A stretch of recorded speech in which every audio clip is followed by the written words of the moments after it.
Hey guys, tonight we're unraveling the dirty laundry of royalty.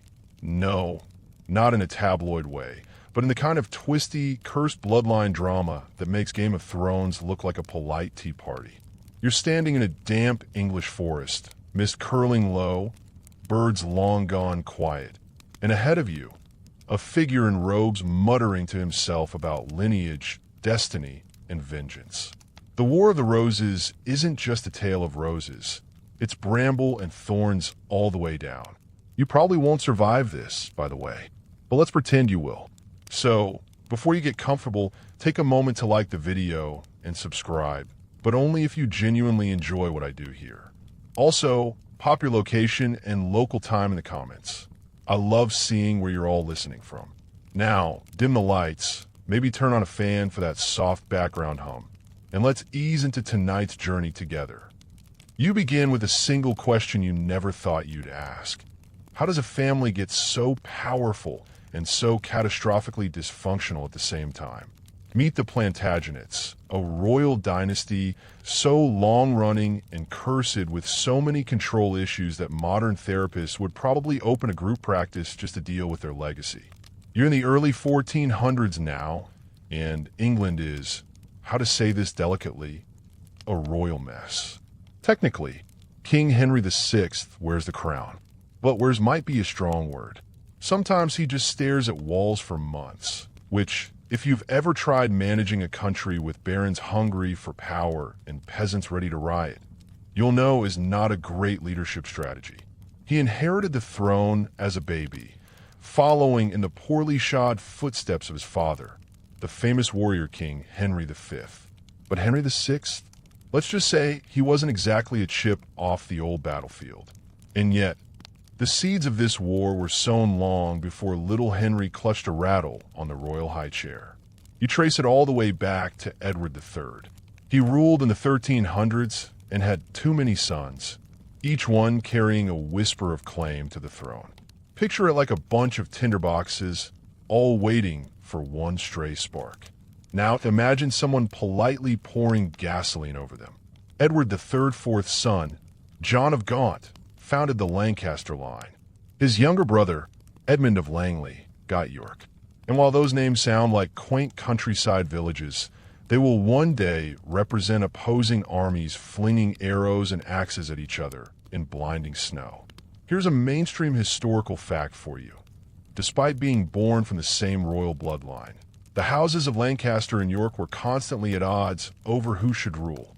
The whole thing was essentially a debate about whose great-great-granddad mattered more, and whether descent through the female line was good enough for a crown.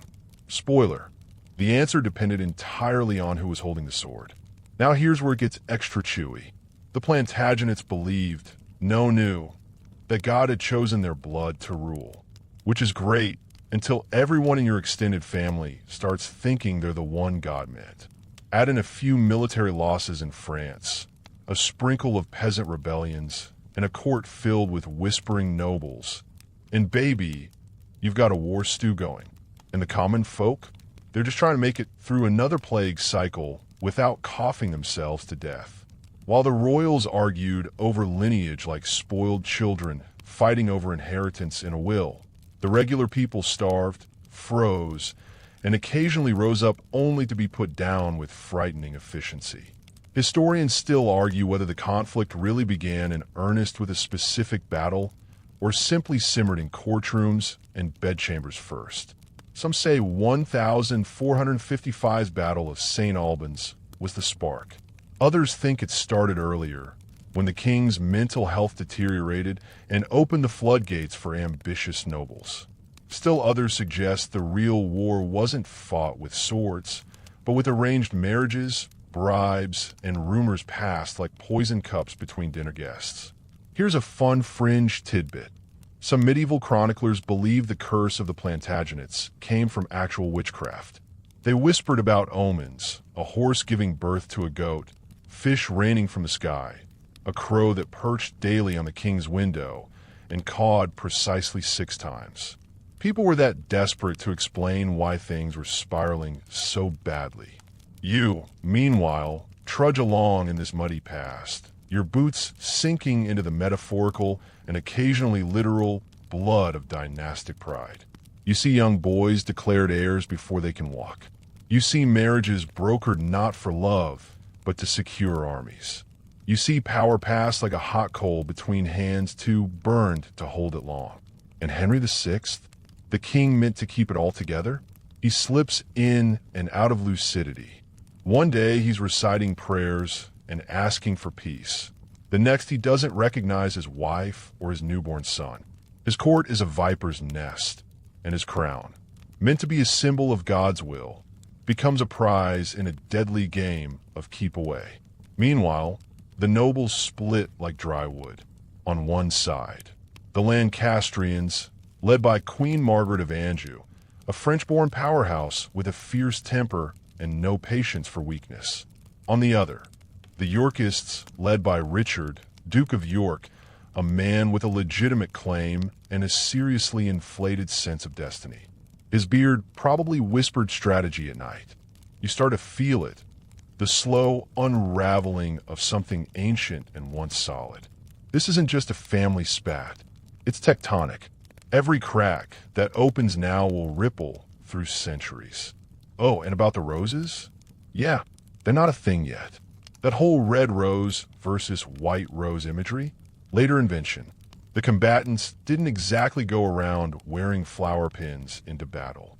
But hey, it makes for prettier coat of arms merch. So here you are in a world on the edge. Two families, one crown, and a kingdom just beginning to realize that nobody wins a civil war. Not really. You wake up in a tent, cold straw digging into your back, the flap rustling with wind and something worse, fear. Outside, banners flap like desperate birds, each embroidered with lions, stags, or some overcompensating crest. And at the heart of it all, children with titles, nobles with grudges, and a king who'd rather be anywhere else. Welcome to the early chapters of the War of the Roses, where the crown isn't just heavy, it's dangerously slippery. Let's talk about how this all spiraled from royal inconvenience in a full-blown, you might want to duck civil war. Your focus sharpens on one of the most tangled roots of this conflict, inheritance. Sounds dry, right? Like dusty legal scrolls and bored old men in wigs. But no, in this world, inheritance isn't about trust funds or awkward Thanksgiving dinners.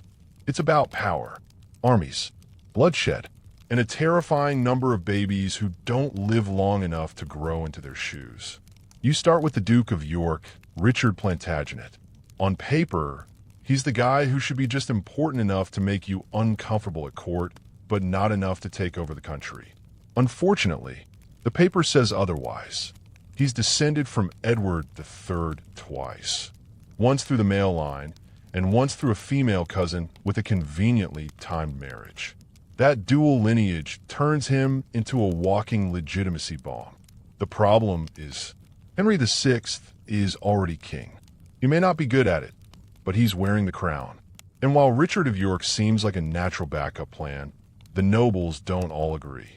Some support him, sure, but others see him as arrogant, dangerous, and worst of all, capable. Here's the historical mainstream nugget.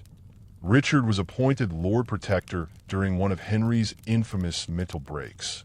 That meant he ran the kingdom, kind of like a medieval substitute teacher, but with swords. It looked like a temporary fix. But power's addictive. Richard started acting like it wasn't temporary at all. And when Henry recovered, well, awkward. Meanwhile, a baby named Edward of Westminster enters stage left. He's Henry VI and Margaret of Anjou's only son.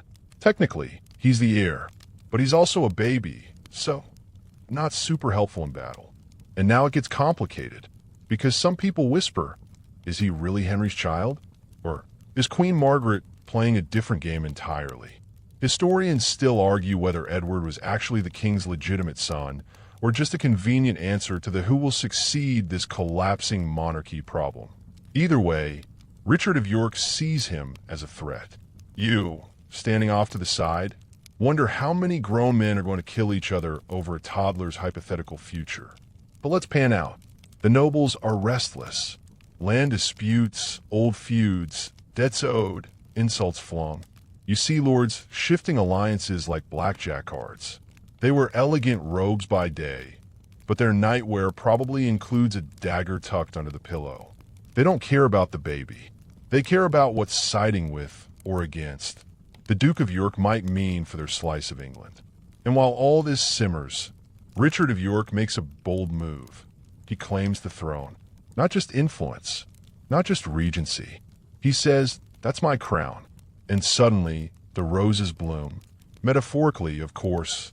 Here's your quirky tidbit. Back then, nobody walked into battle declaring, "For the white rose," or "For Lancaster's crimson bloom." Those came later, Tudor-era rebranding, really. The white rose was occasionally associated with York, and red with Lancaster, but you wouldn't have found medieval soldiers plucking petals before stabbing each other. That image? Romantic nonsense. In reality, you wore your lord's badge, not a flower shop on your chest. Anyway, back to Richard. He doesn't just want power. He thinks it's his divine right. He marches into Parliament with all the subtlety of a marching band and states his claim. Parliament, stunned into momentary silence, then goes, "Okay, maybe eventually." The Act of Accord is born, a compromise that makes everyone mad. Richard will inherit the throne after Henry dies, bypassing little Prince Edward.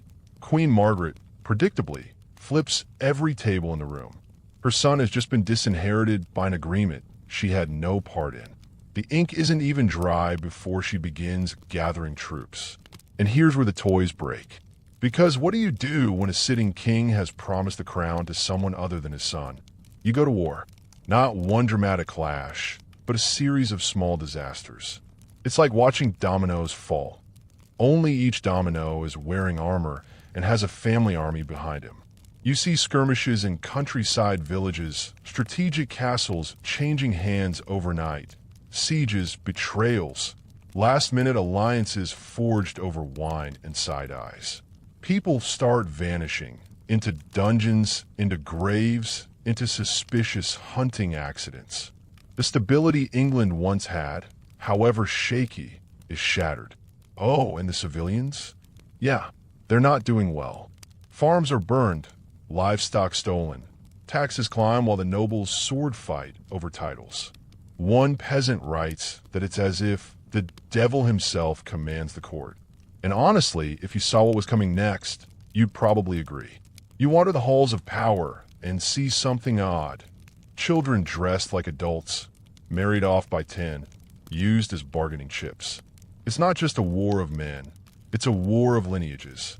Entire family trees are pruned with axes. And the worst part? Some of these kids will grow up remembering everything, and they'll bring it all back later. Now here's something that'll stick with you. During one of the court sessions to legitimize Edward of Westminster's inheritance, a noble allegedly stood and whispered, "That child has more French in him than the Seine." A cruel jab at Queen Margaret's roots, and a reminder that xenophobia was never far from politics, even in a world without tabloids or Twitter. Through it all, Richard of York sharpens his ambition. You watch as he gathers supporters, issues commands, and looks more like a king than the actual king. He doesn't care about compromise anymore. The game is on, and he's ready to claim what he believes has always been his. But you notice something? His sons are watching.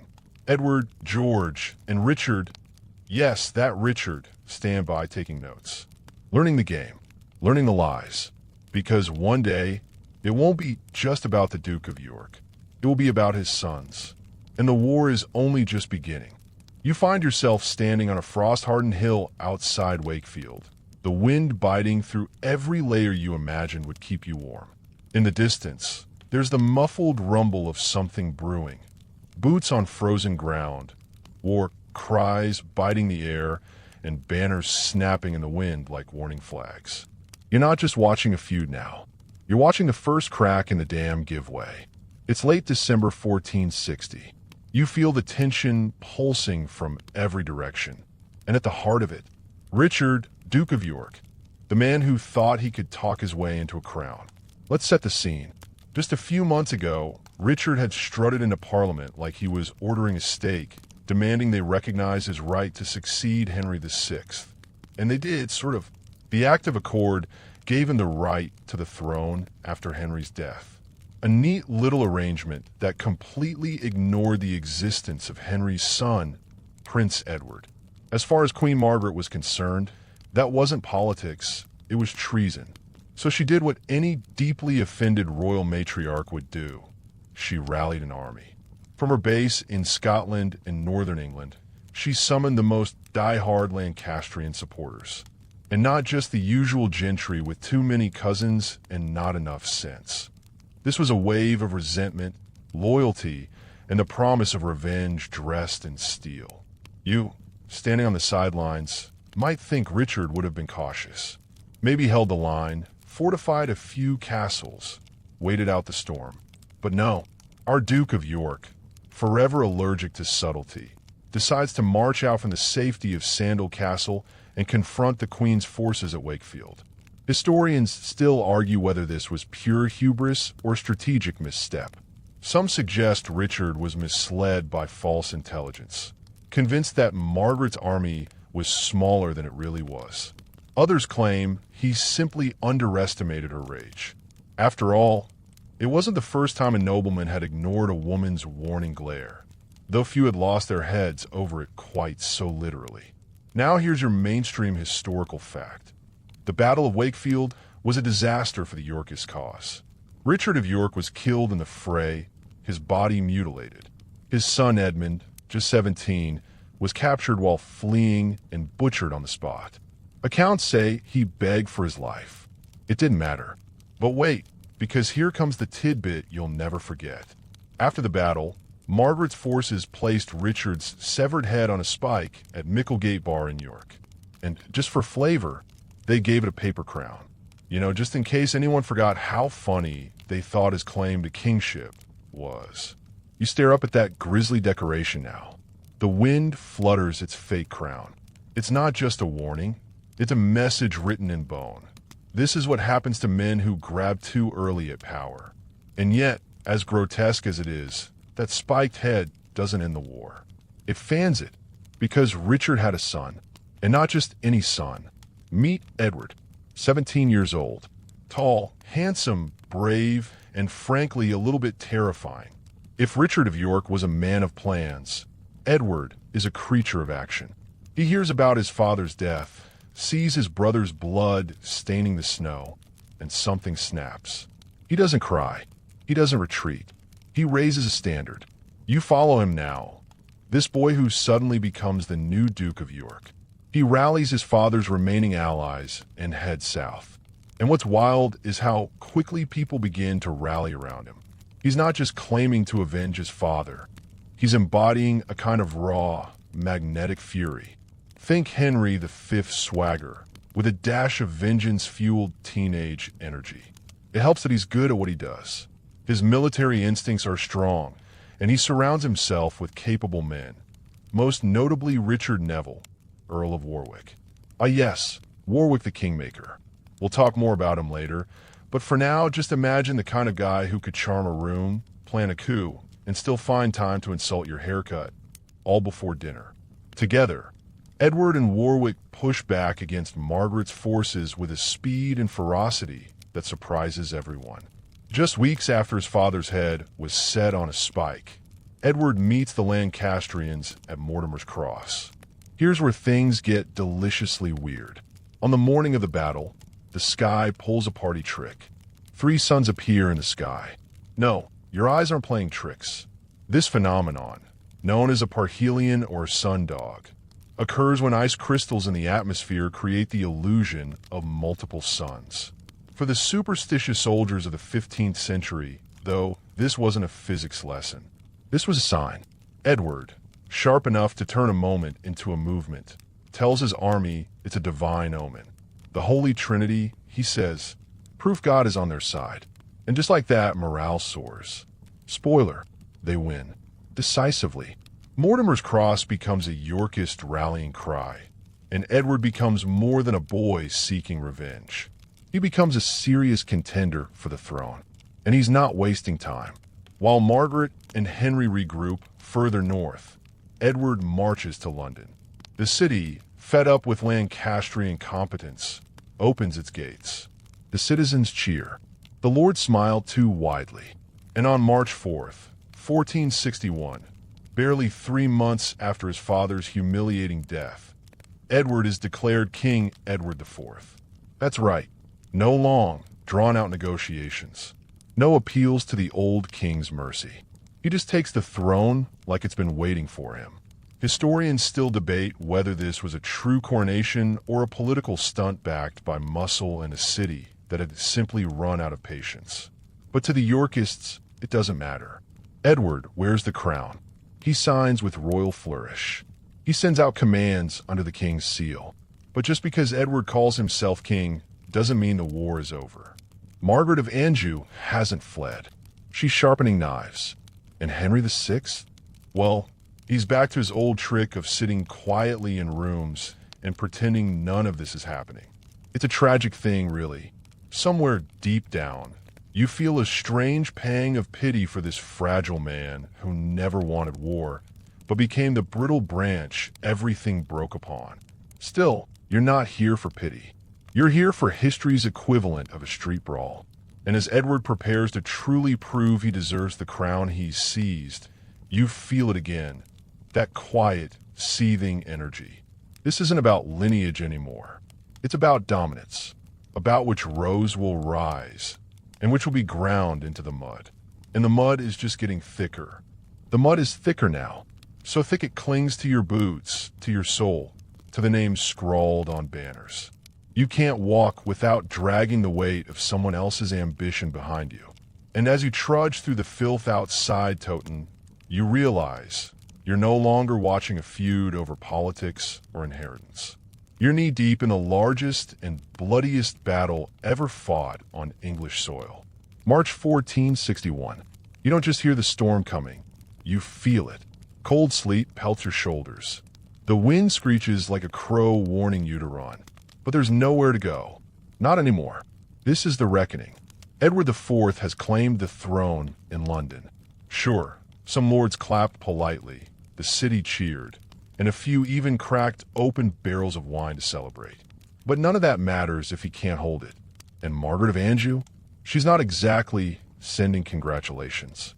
She's still out there. And she's furious.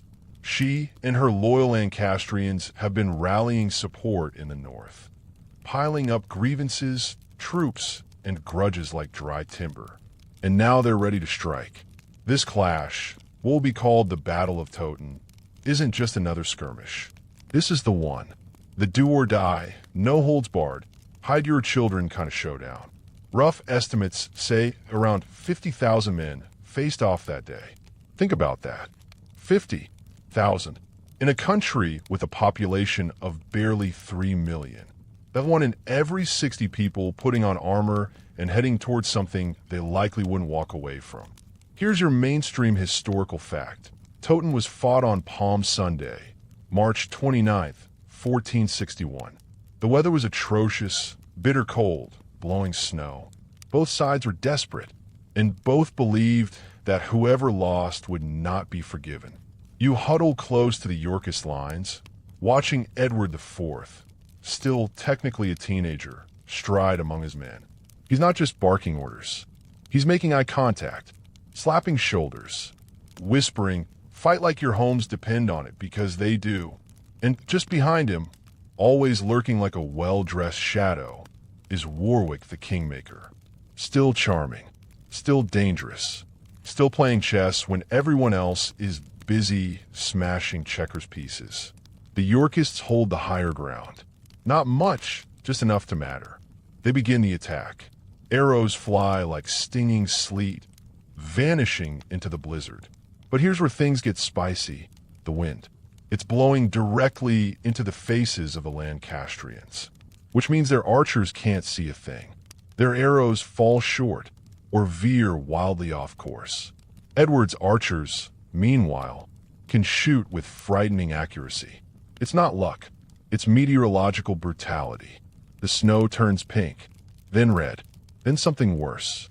For hours, Men hack at each other in the cold, slipping on blood-slicked ice, fighting not just for a crown but for vengeance, land, pride, the right to be remembered. The sheer noise of it is overwhelming. Screams, steel, curses, prayers, all melting into one endless, numbing roar. And here's your quirky tidbit. Archaeologists have uncovered skeletons from Toten that show wounds to the face and head, not the usual arms or legs. Why? Because by the end of the battle, the fighting was so close, so desperate, that men were trying to bash each other's skulls in at point-blank range.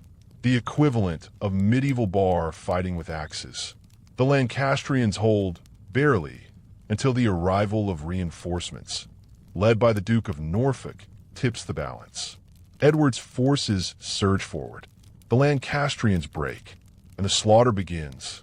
You stand, numb, as men are cut down while fleeing.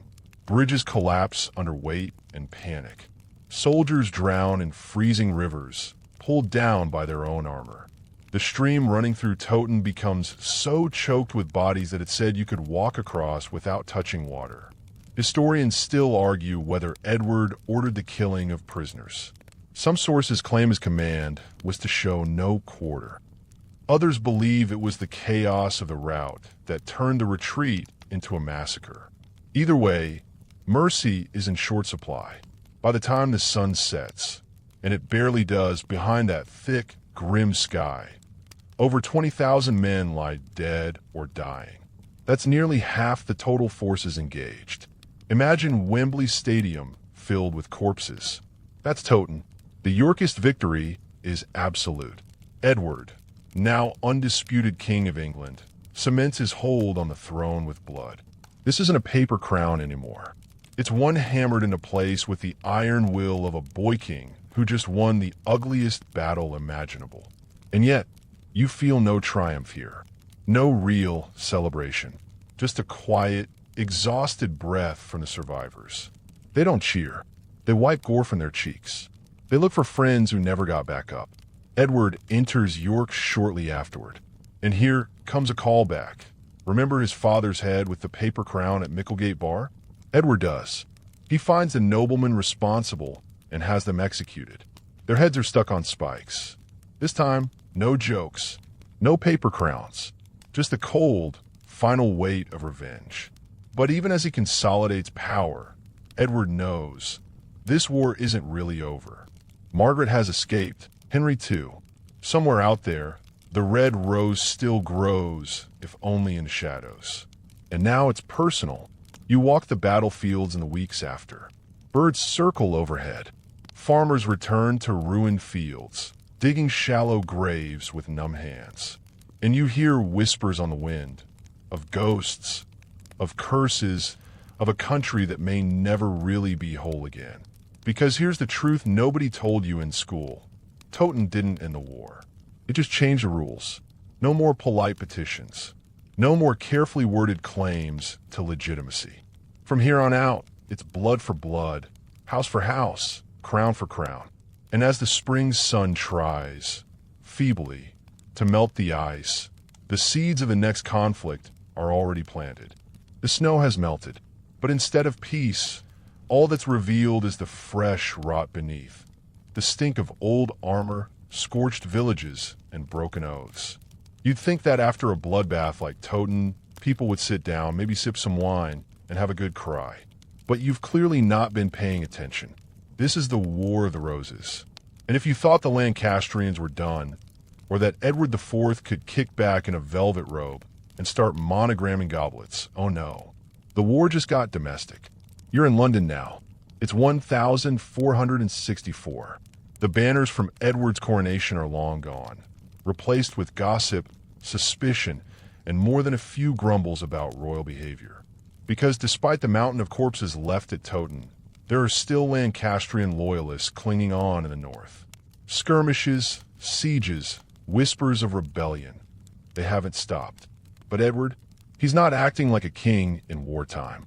He's acting like a man in love. Here's your mainstream historical fact. In 1464, King Edward IV secretly married Elizabeth Woodville, a commoner, a widow, and a woman with absolutely no political benefit to offer. Not a princess, not a duchess, just a sharp-minded beauty whose family fought for the other side at Toten. Cue the royal face palms. No one saw it coming, least of all Warwick the Kingmaker, who'd been off in France negotiating a political marriage between Edward and a French princess, as if diplomacy were a game of wine-soaked chess. So imagine the scene when Warwick returns, grinning with news of a royal engagement, only to be told, "Oops, I'm already married." To say Warwick was livid is an understatement. He wasn't just angry, he felt betrayed. This was a man who had put Edward on the throne, trained him, funded him, manipulated an entire civil war to make him king. And now Edward had the gall to make a royal decision without him? Historians still argue whether this was the moment the Yorkist alliance began to unravel. Was Edward asserting his independence? Or was it simply a lovesick blunder from a young monarch who thought he could have romance and politics on the same plate? And now comes the real kicker, your quirky tidbit. Elizabeth Woodville came from a massive family. We're talking medieval Kardashians levels of siblings. And Edward IV, clearly believing in equal opportunity, started marrying them off to anyone with a title and land. Suddenly, the Woodvilles were everywhere. Brothers became earls. Sisters married dukes. Even a family dog probably had a minor title. To the nobility, this wasn't just nepotism, it was invasion. So you walk through court now, and it's thick with side eyes and thinly veiled insults. The old Yorkist elite, especially Warwick, are fuming. They don't just dislike the Woodvilles, they despise them. To them, they're social climbers, greedy parasites sipping wine from goblets they didn't earn. And Warwick? He starts to wonder if he's backed the wrong horse. At first, the cracks are quiet. Warwick is still officially loyal. He leads military campaigns, suppresses uprisings, smiles at Edward's jokes. But behind closed doors, the Kingmaker is fuming, especially when Edward starts favoring his in-laws in matters of state. You can practically hear Warwick's teeth grinding. Now pause here because this next bit's subtle but crucial. The Lancastrians still aren't dead. Henry VI is somewhere in hiding, soft, mad, and cloaked in melancholia. Margaret and Prince Edward, meanwhile, are still flitting between European courts, fundraising like deranged Kickstarter campaigners. They may have lost Toten, but they've kept the flame alive. All they need is a crack in the Yorkist armor. And wouldn't you know it, Warwick is that crack. He starts secretly negotiating with the Lancastrians. Yep, the man who made Edward king is now plotting to bring Henry VI back. You can practically hear Shakespeare sharpening his quill. But here's the irony.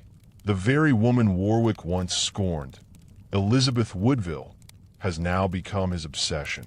He blames her for everything. The alienation, the politics, his loss of influence, whether fair or not. She becomes the face of his fury. By 1469, Warwick's done pretending. He stages open rebellion, raises armies, spreads propaganda, claims he's saving Edward from bad advisors. It's political theater at its pettiest and most dangerous.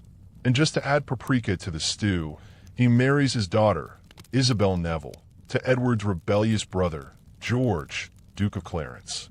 If you're wondering whether Clarence is loyal to his big brother, the answer is not remotely. George is ambitious, insecure, and convinced he deserves more power than he's getting. Aligning with Warwick seems like a shortcut to the spotlight. Historians still debate whether Clarence genuinely believed he could become king himself, or if he was just Warwick's pawn. Either way, you now have a full-blown civil war within the Yorkist faction itself. You wander the corridors of court, and it's like walking through a cracked mirror. Everyone's choosing sides. Edward versus Warwick. Brothers versus brothers. Yorkists against Yorkists. In 1470, Warwick and Clarence force Edward into exile. Yes, exile. The King of England flees across the sea to Flanders like a disgraced contestant on Medieval Survivor. It's humiliating, embarrassing, and yet weirdly not the end. Because Warwick makes his next big move. He reinstates Henry VI. That's right. The broken, passive, twitchy old king is placed back on the throne in what has to be the most awkward royal homecoming in history. Imagine everyone pretending this is totally fine while Henry stares blankly out a window. You're there in London when the switch happens. Warwick struts like a man who just rewound history. Clarence smiles like he's finally arrived, but the whole thing feels unstable, like a castle built on sand. Henry VI might be back, but he's not leading anything. It's still Warwick pulling the strings. Edward, watching from exile, doesn't panic. He plans, and when he returns the following year, it's with new allies, fresh funds, and something Warwick never truly possessed: loyalty from the people. That loyalty is about to explode back into war. But for now, you sit in a tavern near the Thames. The fire crackles, the rumors swirl, and even the barmaids are whispering one name: Warwick, the kingmaker, the betrayer, the man who built a throne only to burn it down. You wake to the sound of hooves, not galloping, no, but that slow, heavy clop of war horses being readied for something final. You're in the spring of 1471 now, and the scent in the air isn't just rain on wet stone. It's smoke, steel, and revenge. If England thought it could have a breather after Henry VI was plopped back on the throne like a forgotten chess piece, think again. Edward IV is back, and he didn't come to forgive. He lands in Yorkshire first, March 1471, with a small band of loyalists, mercenaries, and a face carved from absolute fury. You watch as Edward steps off the boat, not with fanfare, but with grit. The kind that says, "I've been betrayed by my closest allies, and I intend to make them regret it."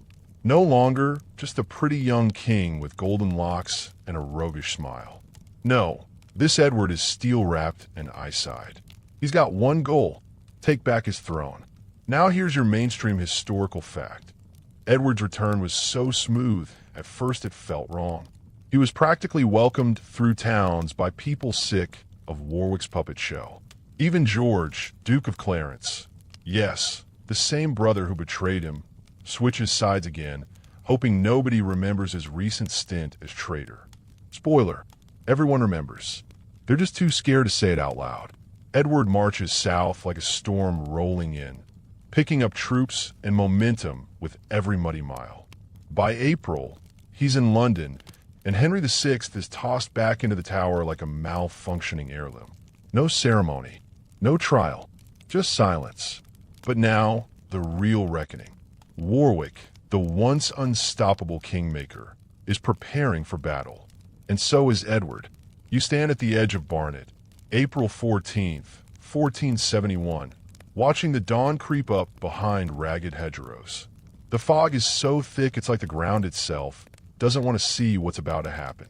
Here comes your quirky tidbit. The fog at Barnet was so dense that entire divisions got lost, literally attacking their own side. Montague, Warwick's brother, was killed, allegedly by friendly fire, struck down by confused allies thinking he was Yorkist. You can almost hear the face bombs through history. The battle is brutal, short, and bitter. Steel on steel in near blindness. No cavalry charges, no sweeping strategy, just mud, mistakes, and mayhem. And in the end, Warwick dies. Not on a throne, not in a council room, but in retreat, caught and slain near the road like a wild animal out of time. You watch Edward's men strip his body. This towering figure of English politics reduced to nothing more than a ragged corpse. They bring it to London, display it to prove the unthinkable. The kingmaker is no more. Historians still argue whether Warwick's downfall was hubris, bad luck, or simply a result of trusting the wrong nobles at the wrong time. But as you stare into his pale, lifeless face, one truth hits hard. He was a man born for a game that outgrew him. But Edward's not done, because guess who just landed in England again? Margaret of Anjou. You almost feel sorry for her. After years in exile, heartbreak, and her husband's imprisonment, she's back, with her now-grown son, Prince Edward of Westminster, at her side. She dreams, perhaps foolishly, of reclaiming the crown, and she's convinced she can still win. So you follow them west to Tewkesbury. It's May 1471, and the fields near the abbey glisten with dew and desperation. Margaret and her forces are exhausted from marching, and Edward's army is faster, fresher, and absolutely merciless. You can feel the coldness in the Yorkist camp, not the chill of the morning, but the emotional kind, the kind that comes when you know you're not going to show mercy. The Lancastrians form up under the sun, banners trembling slightly. And Prince Edward, only 17, takes his place on the field for the first time. This is his chance to prove he's more than a footnote, more than the heir spoken of in whispers. This is his crown to win. But fate? She's cruel today. The battle is decisive. The Lancastrians crumble, and in the chaos, Prince Edward is captured and killed. Not in battle, but afterwards, according to some sources, right in front of Edward IV. The details are fuzzy. Did Edward order the killing? Was it Warwick's old allies trying to curry favor? Historians still argue whether the prince's death was cold-blooded murder or the brutal closure of a doomed rebellion. What's certain? Margaret's dreams die with her son. She's captured too. No longer the fierce lioness of legend, but a grieving mother staring blankly through prison bars. And then, the final cold stroke. A few weeks later, Henry VI dies in the Tower. Officially? Natural causes. Unofficially? Well, Edward makes sure there are no loose ends. No more figureheads. No more red rose airs. Just silence. You wander London streets that night. There are no parades, no cheering crowds. Just exhausted people lighting lamps and pretending things might go back to normal. But you know better. The war isn't over. It's just shifted. The threat from Lancaster is gone. But inside the Yorkist camp, troubles still brews.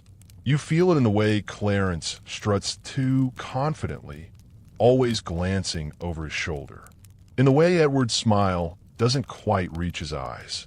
And in the way the nobles keep whispering one name that refuses to vanish from memory. Richard, the youngest York brother, quiet, watching, waiting. But for tonight, Edward IV is king again, and for the first time in years, the red rose is withered almost entirely from English soil. And yet, you've learned by now, peace never stays for long. You'd think, after all that bloodshed, after Barnet's fog and Tewkesbury's brutal silence, that peace might finally sit its heavy backside on the throne and let everyone breathe. But this is still the War of the Roses, and England doesn't do peace. Not really. It just slips into a quieter kind of warfare. The kind fought over inheritance, jealousy, and dinner tables where smiles hide daggers. You're in England now in the years after 1471, and Edward IV is back on the throne. Crowned, victorious, and, as far as everyone's concerned, untouchable. He's crushed the Lancastrian cause, buried its figureheads, and built a shiny new image of royal stability. But beneath that glittering surface, cracks are spreading like hairline fractures in a stained glass window. Let's start with your mainstream historical fact. Edward IV, for the first time in a decade, enjoys real stability after Tewkesbury. He strengthens law courts, encourages trade, and actually starts acting like a monarch who isn't living from siege to siege. The economy improves. Nobles start fixing their roofs instead of building trebuchets. And foreign diplomats are no longer met with open warfare on their arrival. It's almost civil. But then there's George, Duke of Clarence. Oh, Clarence. If Edward is the Golden King and Richard is the dark horse in the corner, George is the insecure middle child with a wine glass in one hand and a conspiracy in the other. You remember Clarence, Edward's brother who flips sides like a medieval pancake. First a Yorkist, then a Warwick supporter, then back to York again. Now, post-war, Clarence is straining at the leash. He's convinced he deserves more land, more titles, more everything. After all, didn't he help put Edward back on the throne? The answer is yes. But that doesn't mean Edward trusts him. Clarence grows bitter. His jealousy fixates on the Woodvilles. Remember them? Elizabeth's sprawling clan who now seem to hold every cushy job at court. Clarence calls them parasites, whispering that they're corrupting the king. And soon, those whispers start sounding a lot like treason. And here's your quirky tidbit. Clarence becomes obsessed with necromancy. Yes, actual magic. He consults astrologers and soothsayers, searching for omens and spells that might help his fortunes. One rumor even says he tried to summon the spirit of his late wife through alchemy. Results unclear, but his dinner parties got weird. This all might have been harmless if it weren't for one catastrophic blunder. In 1477, one of Clarence's household servants is accused of poisoning another. Clarence decides, instead of letting the king handle it, he'll stage his own trial, in his own house, with his own judgment. Edward is furious. This isn't just disobedience, it's a power grab. The final straw? Clarence starts circulating rumors that Edward was illegitimate, that their mother, Cecily Neville, had an affair and Edward isn't the rightful king at all. You can practically hear the record scratch in the royal court. You don't accuse your brother of being a bastard without consequences. Historians still argue whether Clarence was actually plotting a coup or whether he was simply too foolish and proud for his own good. But Edward sees the threat, and he acts with cold precision. In 1478, Clarence is arrested, tried for treason, and sentenced to death. And here's where the story takes a darkly bizarre turn. According to legend, and this is your favorite fringe tidbit, Clarence is executed by being drowned in a butt of Malmsey wine. Yep, not hanged, not beheaded, just shoved into a giant vat of his favorite booze and left to drown. As death sentences go, it's either horrific or weirdly on brand for someone who always mixed wine and treason. You're in the tower when it happens. The air's cold. The corridors echo with silence. And though there's no parade, no public spectacle, word spreads fast. Clarence is dead, killed by his own brother. And though Edward may have secured his crown, he's lost something in the process. The trust of anyone who thought kinship might protect them. But now your eyes drift to someone else. A shadow, really. Quiet. Watching. Always nearby. Richard, Duke of Gloucester. The youngest brother. Loyal to Edward through every twist. While Clarence plotted and sulked, Richard fought. He led troops, governed the north, never sought to outshine. And Edward trusts him. Gives him lands, titles, and command. You follow Richard north to Yorkshire, where he rules with a strict but fair hand, earning the loyalty of people who've long distrusted London's nobles. Richard's not like the others. He doesn't crave court intrigue. He dresses simply, keeps a tight circle, and yet he studies every move like a man quietly counting the spaces between himself and a throne he doesn't yet want, but might one day need. So while the South simmers with Woodville politics, Northern England becomes Richard's domain. He builds alliances, raises troops, watches, waits. Meanwhile, Edward IV seems to believe that the worst is behind him. The wars are over, he tells himself. His enemies are dead, his brothers dealt with. He grows comfortable, perhaps too comfortable. He drinks more, indulges more, grows heavier, sleepier, lazier in his duties. He starts skipping council meetings, ignoring signs. He forgets, perhaps, that the throne of England is never a bed of feathers. It's a game board with knives beneath it. And so, in 1483, it happens. Edward IV collapses. Some say it's pneumonia. Others whisper poison. And a few, always the dramatists, suggest divine punishment. But whatever the cause, Edward dies at just 40 years old. The king is dead. And his heir? A 12-year-old boy, Edward V. And now you sit by a fireplace in a noble's manor, hearing the news ripple like thunder in a valley. The throne is unguarded again. A child is about to wear a crown made of knives. And around him, hungry men with old grudges and sharpened smiles. The roses are about to bloom again, in red and in white. You've barely had time to process Edward IV's sudden death when the gears of ambition start clanking into motion again. Loud, oily, and terrifyingly fast. The year is 1483. Edward V is just 12 years old, and already he's more target than monarch. You imagine him sitting in his chamber at Ludlow Castle, still in mourning clothes, while couriers and whispers race ahead of him toward London. Now, here's your mainstream historical fact. Young Edward V was never crowned. Not once. Despite being proclaimed king immediately after his father's death, no coronation ever happened. That missing ritual is the ghost that haunts everything that follows. The boy's journey to the throne starts with a ride, an innocent enough thing. He leaves Ludlow with his uncle and tutor, Earl Rivers, a Woodville, of course, and heads toward London, where the royal council awaits. But in the shadows of the route north of the capital, another uncle is already making his move. Enter Richard, Duke of Gloucester. He's been loyal, quiet, efficient, the kind of man who never speaks unless he must and never forgets a slight. Richard has just been named Lord Protector by Edward IV's will. Basically, interim ruler until young Edward comes of age. It sounds noble. It sounds safe. It sounds like a plan meant to honor the dead king's wishes. But as you've learned by now, protector in 15th century England is often just a polite way of saying future usurper. Richard meets young Edward's party at Stony Stratford. On paper, it's a simple rendezvous. In practice, it's a power grab executed with surgical precision. Richard seizes Earl Rivers, the boy's half-brother Lord Richard Grey, and other key Woodvilles. No violence, just a quiet, sudden shuffling of chess pieces. Then, Richard takes custody of the boy king. Edward V is led onward, not by family, but by someone who now holds all the reins. You follow this strange little procession as it arrives in London, the boy increasingly quiet, eyes darting toward courtiers who used to bow low and now avert their gaze.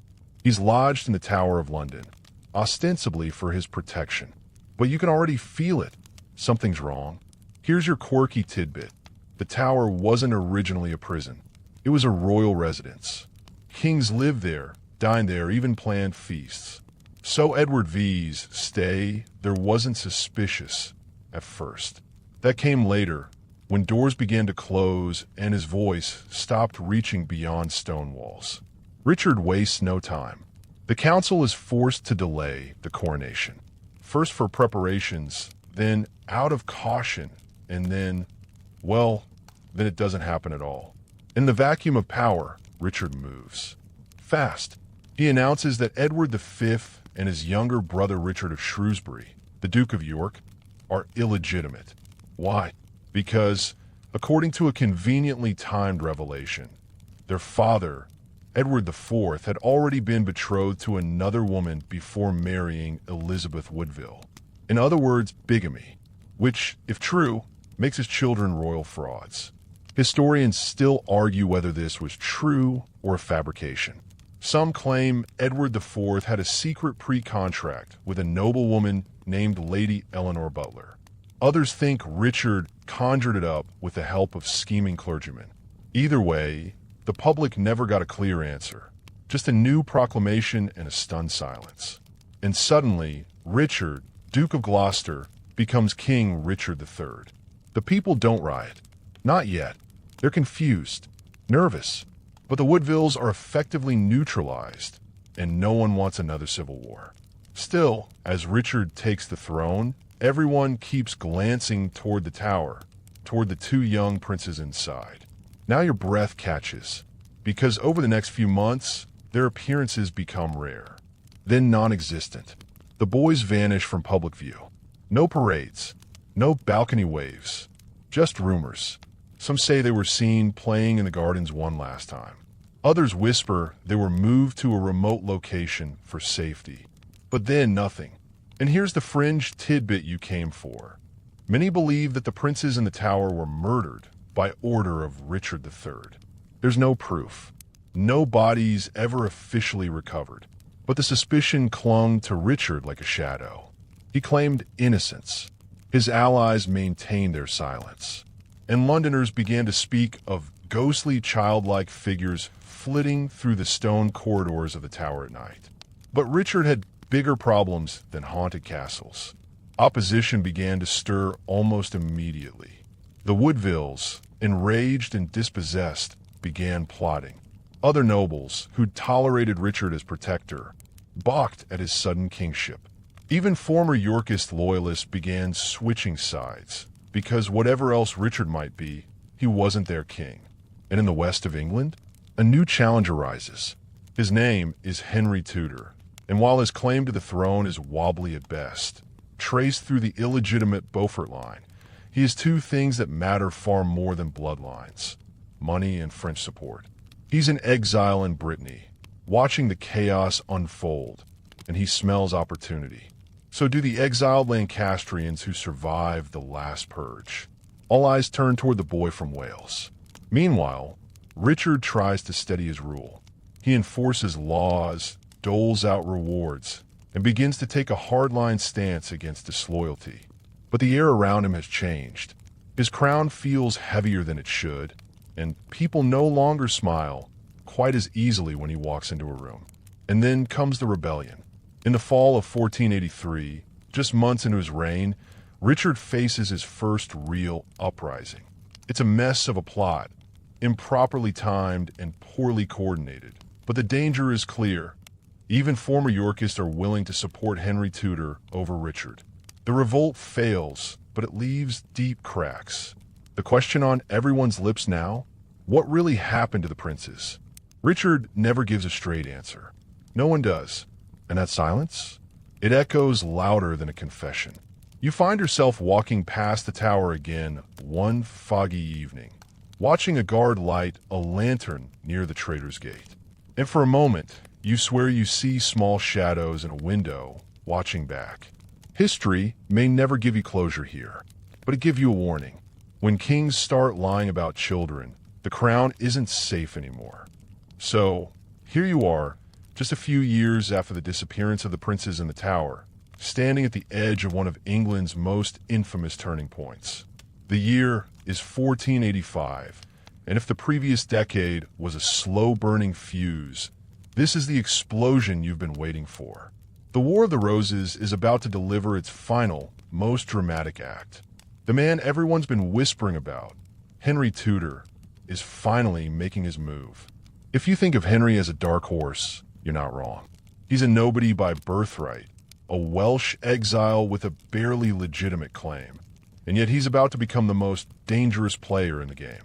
Not because of his lineage, but because of his timing, his political savvy, and the raw hunger of a man with nothing left to lose. Here's the mainstream historical fact. On August 22nd, 1485, Henry Tudor lands in Wales with a small army, marking the start of his challenge for the English throne. It's the beginning of the famous Battle of Bosworth Field, the battle that would end the War of the Roses and the Plantagenet dynasty. You picture Henry stepping onto English soil, greeted by a mix of hopeful supporters and cautious nobles. His forces are small, but motivated. Some are Lancastrians, some are disaffected Yorkists, and many are Welshmen loyal to their native prince.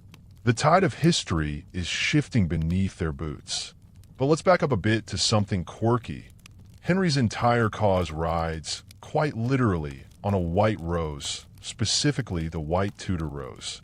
This emblem wasn't just a marketing ploy. It symbolized the union of the warring houses of Lancaster and York, a visual peace treaty forged in petals.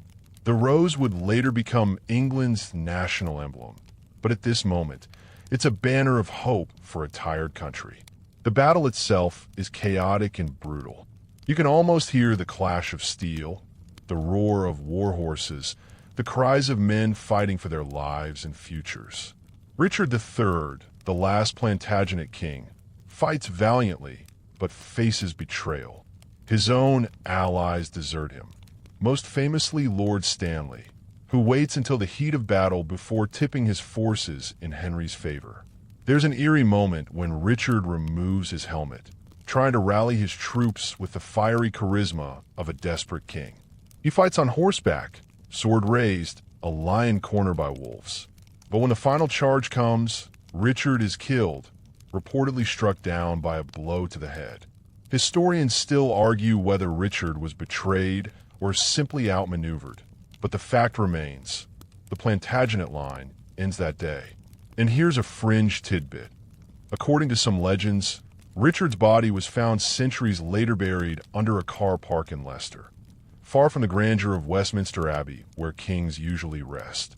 The discovery in 2012 caused a stir among archaeologists and royal enthusiasts alike, adding a strange modern chapter to this medieval saga.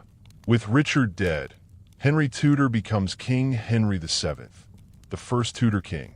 But Henry's victory is more than just a battle one. It's a statement that the old world of York and Lancaster is over, replaced by a new era of calculated politics and marriages that bind former enemies into uneasy peace. Henry immediately marries Elizabeth of York, uniting the two houses in a symbolic and literal way. The white rose and the red rose merge into the Tudor rose, sealing the fragile peace with a wedding. Yet even Henry's reign is shadowed by suspicion. He knows the crown is a crown of thorns balanced on a knife's edge. The nobility is restless. Former Yorkists murmur in hidden chambers, and plots against his life bubble beneath the surface. Historians debate whether Henry's paranoia was justified or exaggerated by later Tudor propaganda. He famously established the Star Chamber, a secret court designed to control the nobility and root out dissent, a move both praised for maintaining order and criticized for cruelty. You imagine Henry pacing in his chambers, haunted by the ghosts of the past wars, aware that any flicker of rebellion could plunge England back into chaos. The War of the Roses, which started with fractured families and clashing swords, ends with a king who understands that peace requires more than just power. It demands control, surveillance, and sometimes ruthless pragmatism. So, as you lay your head down tonight, remember, the roses may have stopped bleeding, but their thorns remain sharp. By now, you're settling into the uncomfortable realization that the War of the Roses wasn't just a series of battles.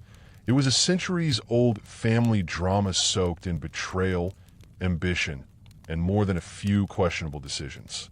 But Henry VII's triumph is not the happy ending you might expect. No, the war's ghosts linger in the halls of the Tudor court, and the delicate peace Henry crafted is like walking on eggshells in a room full of hungry cats. You're sitting in a dimly lit chamber of the newly crowned Henry VII's palace, the scent of burning wax mixing with the faintest hint of lavender, because even kings appreciate a little calm amid the chaos. Henry, the shrewd survivor, isn't the charismatic warrior his predecessors were. He's cautious, calculating, and obsessed with securing his family's fragile hold on power. Here's your mainstream fact. Henry establishes the Star Chamber in 1487, a court designed to punish nobles who defy royal authority. It operates behind closed doors, with no jury and no appeal, a powerful tool to keep potential rebels in check. Henry's paranoia isn't unfounded. The War of the Roses was never far from anyone's mind. But it's his marriage to Elizabeth of York that's the most brilliant political move. This union merges the claims of the Lancasters and Yorks, offering a symbol of unity that the people desperately need after decades of bloodshed. The Tudor rose becomes a potent emblem, appearing on coins, buildings, and even dinnerware, because branding matters, even in the 15th century. However, the peace Henry forges is anything but certain. His reign is punctuated by conspiracies and uprisings. You might find it hard to believe now, but even after a brutal civil war, some Yorkist supporters simply refused to accept the Tudor king. Take the Lambert-Simnel Rebellion in 1487, a bizarre episode where a boy, Lambert Simnel, is paraded around as the rightful Earl of Warwick and potential king. Simnel is little more than a puppet, but the fact that nobles backed this charade shows how desperate and fractured England remains. Henry's forces crushed the rebellion at the Battle of Stokefield, the last pitched battle of the War of the Roses era. Here's the quirky tidbit. Simnel wasn't executed after his defeat. Instead, Henry made him a kitchen servant. Imagine going from pretend king to fetch me the roast in one brutal career shift. But Henry's biggest challenge is the mysterious disappearance of the princes in the Tower, Richard III's nephews. Their fate hangs over his reign like a dark cloud. Some suspect Henry ordered their deaths to secure his claim. Others argue that Richard III was the true villain. The truth remains elusive. Historians still debate the prince's fate, and this uncertainty feeds ongoing mistrust among the nobility. As you watch Henry tighten his grip on power, you notice the psychological toll this constant vigilance takes. He distrusts even his closest advisors. His court is a mix of allies and spies, smiles hiding daggers, just like the war-torn England he inherited. By the time Henry VII dies in 1509, he's transformed the monarchy from a fragile throne threatened by rebellion into a centralized, bureaucratic institution. But that transformation came at a cost: fear, secrecy, and political intrigue. You might wonder, was it worth it? The War of the Roses didn't just end with a battle. It ended with a king who ruled with iron and smoke, building peace on the bones of the past. And as you turn out your lamp tonight, remember, the roses are quiet now, but their thorns still prick those who dare to reach for power. By the time you step into the early 16th century, Henry VII's son, Henry VIII, has just taken the throne. This is a king who's nothing like his cautious father. You can almost hear the palace walls creaking under the weight of his ambition, his charisma, and his famously unpredictable temper. Henry VIII inherited a relatively peaceful kingdom, one where the bloodshed of the War of the Roses was still fresh but fading.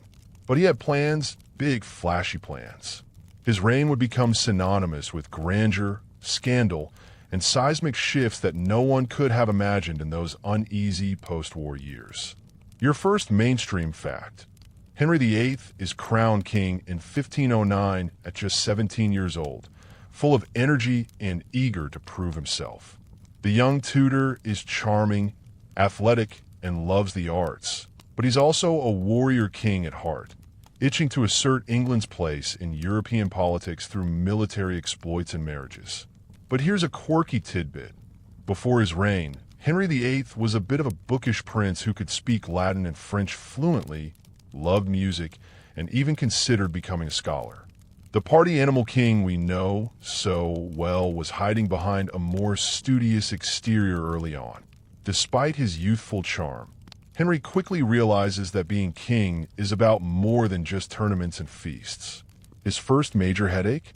His marriage to Catherine of Aragon, his brother's widow, which sets the stage for one of the biggest political and religious upheavals in English history. Historians still argue whether Henry's later split from Catherine was purely about his obsession with a male heir, or if deeper political and personal motives were at play.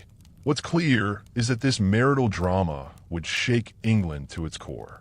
Meanwhile, Henry's government begins to centralize power even more aggressively than his father's.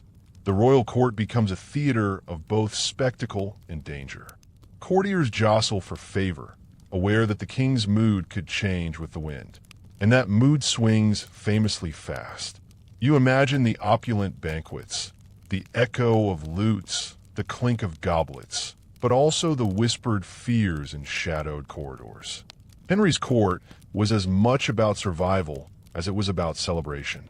One particularly fascinating detail is Henry's love for tournaments, which were part battle, part theatrical spectacle. He competed with such passion that he nearly died and won. But his bravado only fueled his image as a larger-than-life monarch. However, the shadows of the War of the Roses never fully disappeared. Henry VIII's reign was marked by ongoing concerns about legitimacy and succession. His desperate need for a male heir echoed the fears and uncertainties that had fueled the decades of war before him. Even his marriages after Catherine, especially his infamous unions with and Boleyn and Jane Seymour, reflected this obsession, intertwining personal passion with political necessity. As you settle down tonight, remember this: Henry VIII wasn't just a king. He was a living symbol of England's struggle to redefine itself after centuries of conflict. His reign was a dramatic chapter, colored by the ghosts of the past, but blazing with his own fiery mark. The roses may have been replaced by new symbols, but the battle for power was far from over.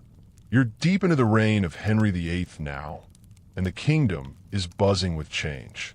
It's not just the king's shifting marriages or the flamboyant court spectacles that catch your attention. It's the tectonic religious upheaval quietly shaking the very foundation of England's society. Remember how Henry wanted a male heir so badly? His desperation sparked the English Reformation, one of the most consequential and controversial chapters in British history. Here's your mainstream fact. In 1534, Henry VIII breaks from the Roman Catholic Church and declares himself the supreme head of the Church of England. This seismic shift, known as the Act of Supremacy, isn't just about theology, it's a power play. By cutting ties with the Pope, Henry gains control over religious lands, wealth, and influence in England. You can almost hear the gasps echoing through monasteries and noble houses alike, as centuries of tradition unravel overnight. For the quirky detail, Henry's break with Rome started not because he suddenly developed Protestant beliefs, but because the Pope refused to annul his marriage to Catherine of Aragon. Henry's quest for a son, mixed with a hefty dose of ego, sparked a religious revolution by accident. This split leads to the dissolution of the monasteries, where hundreds of religious houses are closed, their lands seized by the crown. Imagine monks and nuns abruptly ejected from centuries-old homes, treasures looted, and communities upended. Historians still argue about the full impact of this on English society. Was it a necessary modernization or a devastating loss of culture and charity? Meanwhile, the kingdom is roiled by dissent. The Pilgrimage of Grace, a massive uprising in northern England, protests Henry's reforms, showing just how deeply the changes cut into ordinary lives. At court, Henry's paranoia spikes. He orders the execution of several former allies, including his once favored wife and Boleyn, accused of treason and adultery. The air thickens with fear, whispers of betrayal, and the smell of burning candles at midnight trials. You picture Henry's changing image, from the young, vibrant monarch to the larger, more menacing figure adorned in heavy robes and a notorious grimace. The Tudor court is no longer just a stage for justs. It's a place where life hangs by a thread, and loyalty is a currency more volatile than gold. Yet amidst this turmoil, England begins to emerge as a centralized state, more unified under the crown's power than ever before. And so, as you lay your head down, consider this. Henry's break from Rome wasn't just a personal vendetta. It was the final thread tying the War of the Roses to a new England, one where power and faith would forever be tangled in uneasy embrace. The whirlwind of Henry VIII's reign carries you into a world where alliances are as fragile as spun glass, and every court whisper might be your last.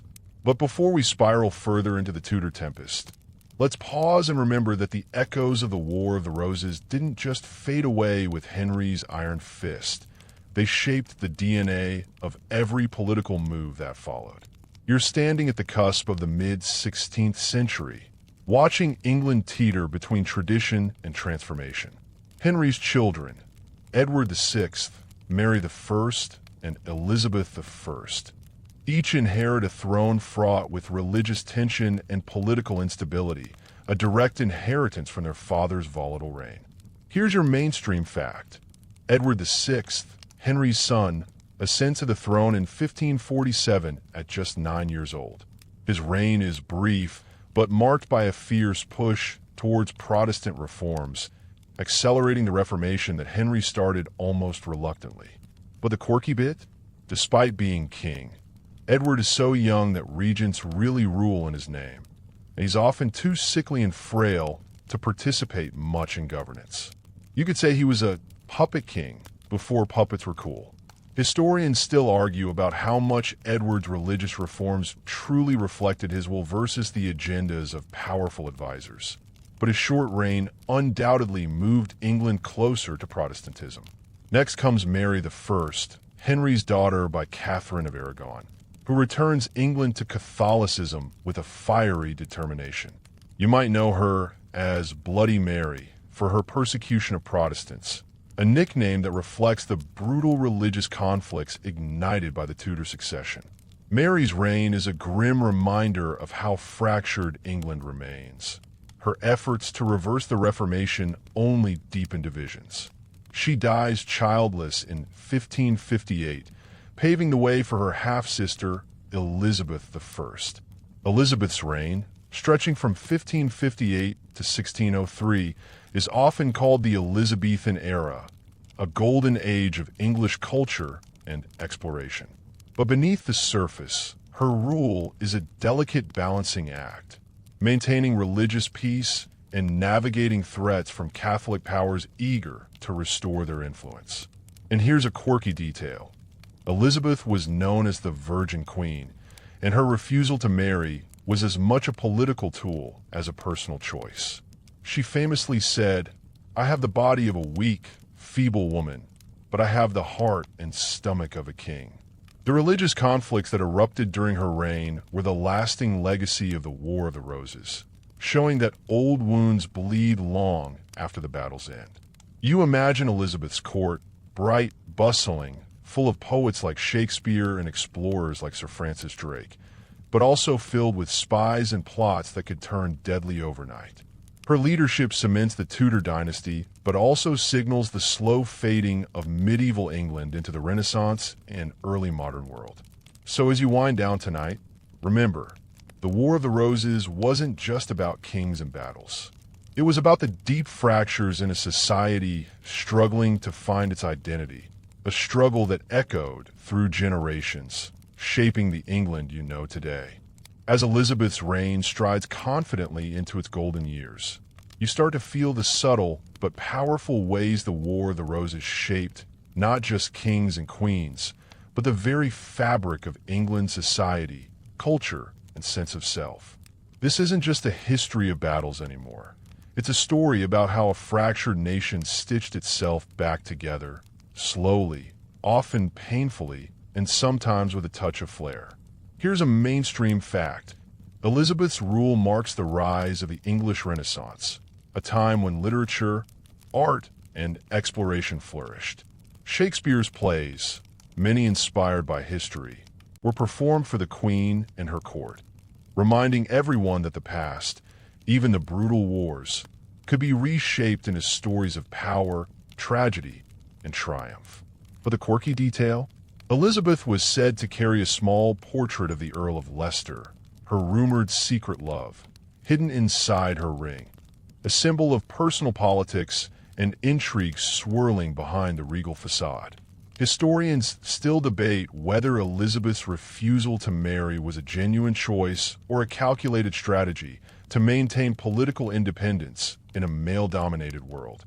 Either way, it left England in a delicate position, with questions of succession simmering beneath the surface. And those succession questions, they would soon ignite the next great political drama. Meanwhile, the Tudor court itself had evolved from the violent, precarious battleground of the War of the Roses into a dazzling stage of diplomacy and performance. Nobles competed for favor with lavish gifts, poetry, and elaborate pageants, but the shadow of mistrust remained. Power was still the ultimate game, and the stakes were just as high. You imagine a night at the Globe Theater, the crowd roaring with laughter or gasping at a Shakespearean tragedy, while outside the streets buzz with merchants, beggars, and soldiers who knew all too well how fragile peace could be. Yet despite these cultural highs, England faced persistent threats from abroad. Spain, France, and the Catholic Church all eyed the kingdom with suspicion and ambition. The Spanish Armada in 1588 was a dramatic showdown, a near miss that underscored how precarious England's position still was. The defeat of the Armada wasn't just a military victory. It was a moment of national pride that united a country once torn apart by civil war. But this unity was fragile. The deeper social and economic issues, land disputes, religious tensions, and questions of loyalty remained. The echoes of the wars continued to reverberate through the countryside, in whispered rumors and family feuds. As you drift toward sleep tonight, picture England as a tapestry woven from roses, white and red now blended into Tudor pink, but still prickly and unpredictable. The war may have ended, but its legacy is stitched into the very soul of the nation, reminding you that history isn't just what happened. It's what still shapes who we are. The close of Elizabeth's reign brings you face to face with a turning point, one that links the legacy of the Wars of the Roses to the dawn of a new era in British history. The Tudor dynasty may be fading, but the echoes of the Roses still pulse through the veins of the kingdom, setting the stage for a future bristling with promise and peril. Your mainstream fact: Elizabeth dies in 1603, childless, ending the Tudor line. The crown passes peacefully to James VI of Scotland, who becomes James I of England, uniting the two kingdoms under one monarch, a moment known as the Union of the Crowns. This union is often seen as the first step toward the modern British state, but it also brings new tensions. James inherits a kingdom still grappling with religious divisions and political distrust, a toxic legacy of the civil wars that shaped the last century. The quirky bit? James I was known for his fascination with witchcraft and the occult, even authoring a book titled Demonology, which influenced the witch hunts of his time. So here you have a king ruling a nation still haunted by old fears and superstitions. Historians debate how much James' beliefs affected his rule, but his reign certainly added a new flavor of complexity to the already volatile mix. James also struggles with Parliament, which pushes back against his belief in the divine right of kings, a philosophy that put him at odds with the very people who helped shape England's political landscape after the Wars of the Roses. Meanwhile, tensions bubble under the surface in the form of religious conflict between Catholics and Protestants, a divide that was never fully healed after Henry VIII's Reformation. You can almost smell the candle smoke in the dimly lit halls of Parliament, hear the murmurs of discontent among the nobles and common folk alike, and feel the undercurrent of uncertainty rippling through the kingdom. This era isn't just about kings and queens. It's about the shifting relationship between rulers and subjects, a negotiation that would eventually lead to civil war on a scale none in the Wars of the Roses could have imagined. You also start to notice how the old families, the Lancasters and Yorks, have faded into history, but their descendants still weave into the noble lineages, sometimes resurfacing in court intrigues or distant claims to power.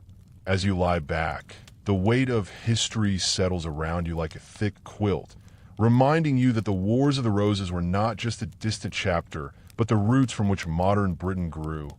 Thorny, complicated, and forever entwined with ambition and blood. You now find yourself entering the early 17th century, a period where the seeds sown during the Wars of the Roses and the Tudor reign blossom into the complex and turbulent political landscape that will eventually culminate in the English Civil War. The echoes of those roses still throb beneath the surface of every courtly intrigue, every parliamentary dispute, and every whispered conspiracy. Your mainstream fact: King James I's reign, while marked by efforts to unify England and Scotland, is marred by increasing friction with Parliament. This tension stems from James's belief in the divine right of kings, which put him at odds with the growing calls for parliamentary authority, a conflict deeply rooted in the struggles over royal power since the Wars of the Roses. But here's a quirky tidbit. James was an avid fan of the theater and even patronized Shakespeare's company, which was renamed the King's Men. You can almost hear the echoes of Shakespearean drama, not just on stage, but in the political theater playing out in the royal court, a drama of ambition, loyalty, and betrayal reminiscent of the wars themselves.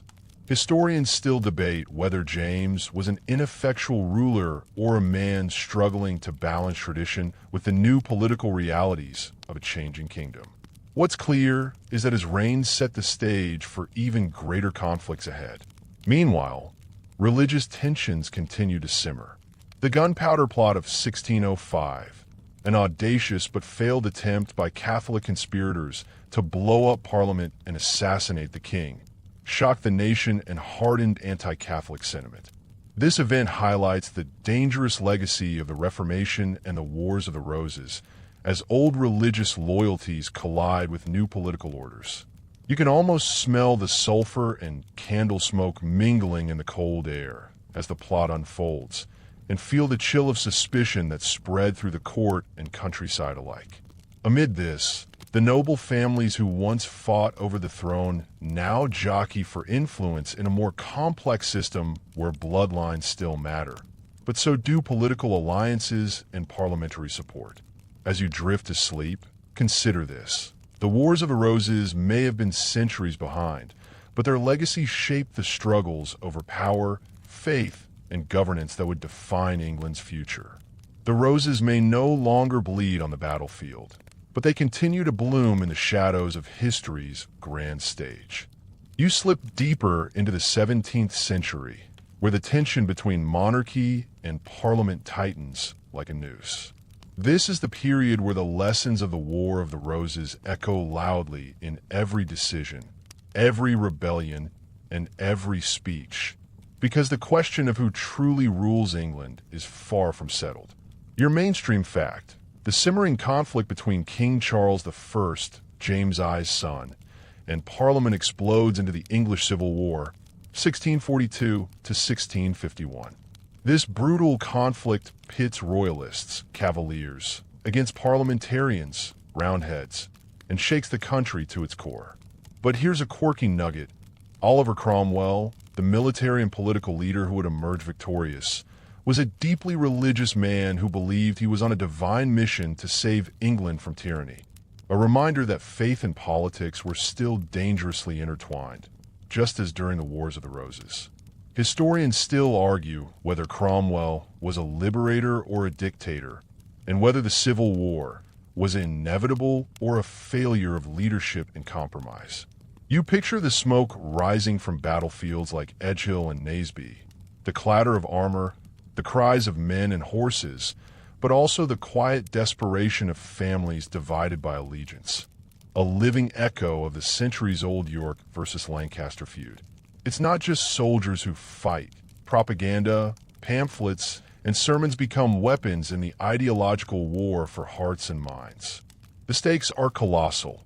The monarchy itself is on trial, and England teeters between absolute royal power and a parliamentary future. Remember those roses, now faded to historical symbols? Here, they're reborn as banners, mottos, and even personal loyalties. Families still carry the scars and stories of ancestors who fought for York or Lancaster, and those old divisions add fuel to the fire. Amidst the chaos, England's social fabric strains. Landowners lose estates, towns suffer, and ordinary people are caught in the crossfire of history repeating itself in new forms. As you close your eyes tonight, imagine the long shadow of those wars stretching forward, shaping the very questions of power and freedom that define modern governance. The War of the Roses wasn't just a medieval skirmish. It was the first act in a centuries-long drama about who controls a nation and how. You wake up inside the aftermath of the English Civil War, a kingdom bruised but breathing. The monarchy is gone, at least for a moment, and England experiments with a bold new idea: republicanism under Oliver Cromwell's Commonwealth. Here's your mainstream fact. From 1649 to 1660, England has no king, and Cromwell rules as Lord Protector, a quasi-dictator who tries to balance strict Puritan morality with political control. But here's the quirky twist. Cromwell banned theater, believing it's sinful, ironically ending the flourishing cultural scene that Shakespeare and Elizabeth I once championed. You might say the Globe Theatre went from royal applause to Puritan silence. Historians still debate whether Cromwell's rule was a necessary purge of royalist corruption or a heavy-handed suppression of freedom. Was he England's savior or its most stringent tyrant? In this fragile new order, the old noble families, many descended from Yorks and Lancasters, grapple with shifting power dynamics. Some embrace the Commonwealth, others wait in the shadows, plotting a royal comeback. And plot they do. The restoration of the monarchy in 1660 with Charles II, son of the executed Charles I, is met with celebrations and cautious optimism. But the seeds of revolution remain planted deep in the soil. You can almost smell the bonfires celebrating the return of the king while feeling the lingering tension in Parliament, wary of repeating past mistakes.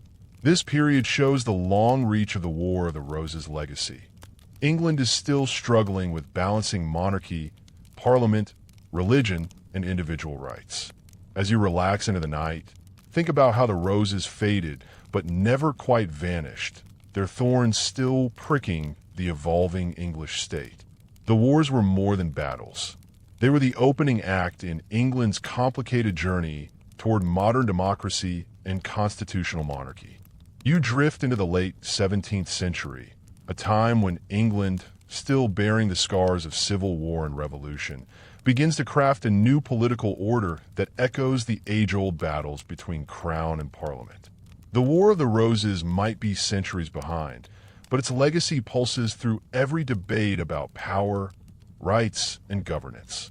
Your mainstream fact: the glorious revolution of 1688 sees the peaceful overthrow of James II in favor of William III and Mary II, a turning point that firmly establishes the supremacy of Parliament over the monarchy and lays the groundwork for constitutional monarchy.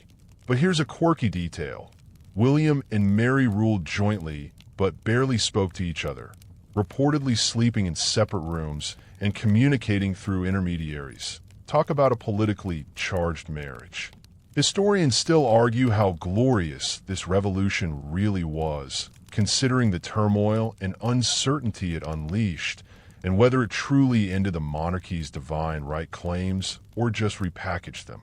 This revolution formalizes the Bill of Rights 1689, a document that limits royal power and guarantees parliamentary sovereignty, the culmination of centuries of struggle that began with the Wars of the Roses. The old rivalries between York and Lancaster are long gone from political banners, replaced by new party lines, but the fundamental question remains: who should wield power? The people's representatives or the crown? You can almost feel the tension in the crowded halls of Parliament, the rustle of silk gowns, the scratching of quills, and the silent calculations behind every vote. This era also sparks new cultural and intellectual movements. The Enlightenment begins to challenge the divine right and absolute power with ideas of liberty, reason, and governance by consent.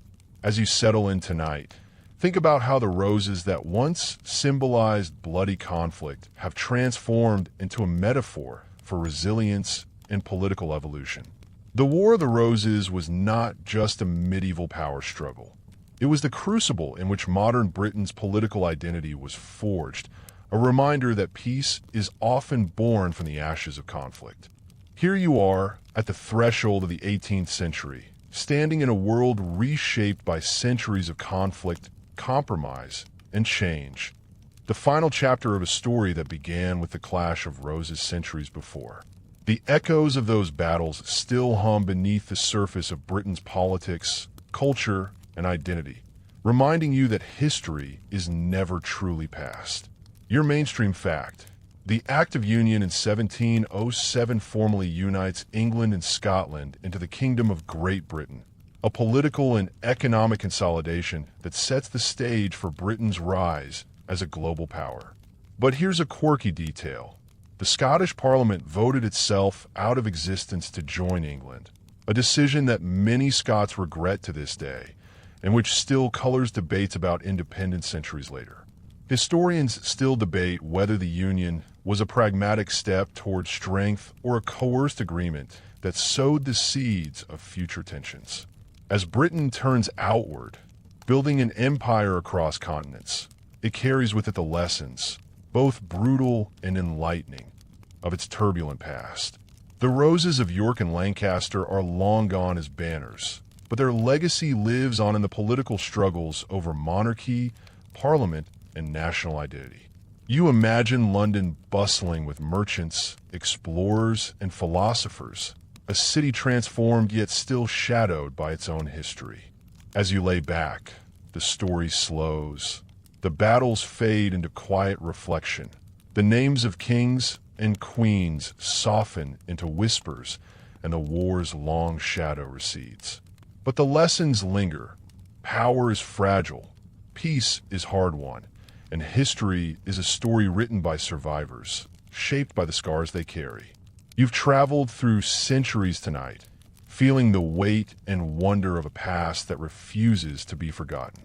And as you drift into sleep, remember, history isn't just about what happened. It's about what we carry forward. The roses may have faded, but their thorns remind us to tread carefully on the paths of power and peace.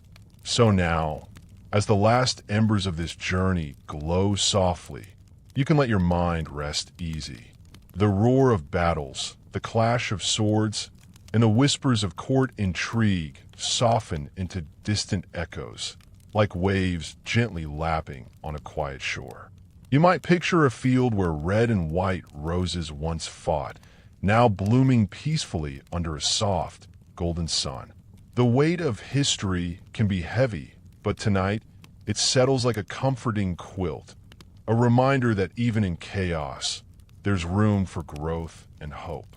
The story of the War of the Roses is not just about violence or power. It's about resilience, change, and the slow weaving of a nation's soul. As you breathe deeply, feel the calm spreading through you, the restless energy of the past quieting into steady, peaceful rhythm. Tomorrow is a new day, shaped by all that came before, and now you're ready to meet it with eyes wide open. Good night and sweet dreams.